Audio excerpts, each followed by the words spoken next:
est un instrument à clavier, mais c'est avant tout un instrument à vent. Il a besoin d'air pour fonctionner. Le premier clavier en bas est le clavier qu'on appelle le clavier de positif, qui correspond à l'ensemble des tuyaux qui se trouvent dans le dos de l'organiste. Vous avez le second plan, le clavier du grand orgue, qui comprend les tuyaux les plus importants, le grand buffet de l'instrument. Et vous avez au troisième niveau le clavier de récit, avec des jeux solos et des jeux qui se trouvent au niveau spatial en haut dans l'instrument. Vous voyez un certain nombre de boutons, il s'agit des tirants de registre. Un registre ou un jeu est un ensemble de tuyaux qui correspondent à un timbre, le prestant de 4 ici. Et vous voyez qu'il y a un petit chiffre sous le nom du registre. Cela correspond à une hauteur de son.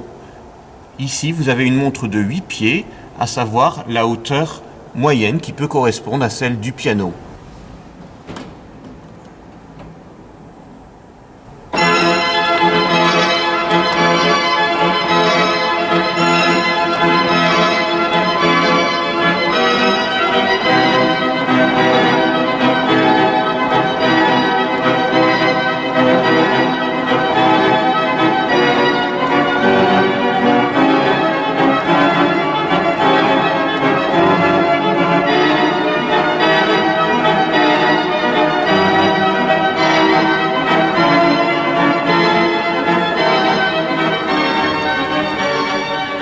Certains jeux, certains registres ont plusieurs tuyaux par note. Voici par exemple le cornet de 5 rangs, ce qui signifie qu'il y a 5 tuyaux par note. Ou le même qui se trouve au récit.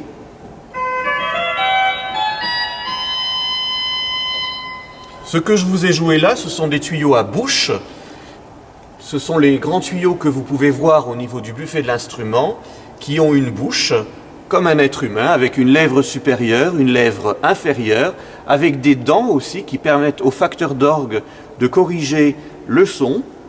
Une autre famille de jeux, il s'agit des tuyaux à hanches. La petite languette qui se trouve ici, à la manière d'une clarinette, va vibrer et va permettre au son de résonner dans le corps du tuyau. Vous avez ce petit élément qui va permettre de régler la hauteur du son. Donc un tuyau, un jeu d'anches. L'ensemble du tuyau du troisième clavier, du récit, se trouve enfermé dans une immense boîte en bois munie de volets. Par cette pédale, je peux actionner ces volets, les fermer ou les ouvrir, et ceci va me donner l'idée d'un volume crescendo ou décrescendo, la possibilité d'une nuance, d'un effet sonore s'éloignant ou au contraire se rapprochant.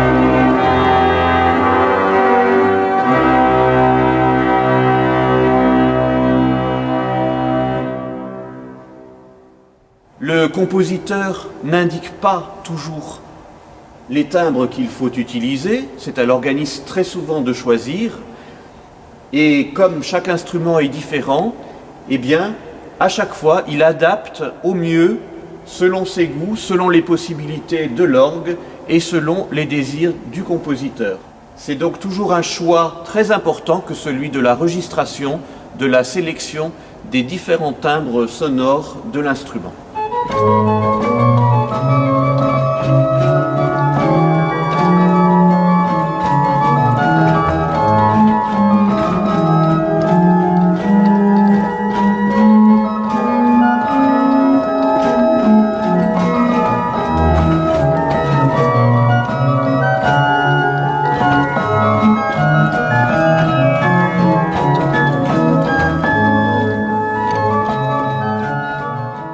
L'orgue est un instrument tout à fait particulier, un instrument caméléon pourrait-on dire.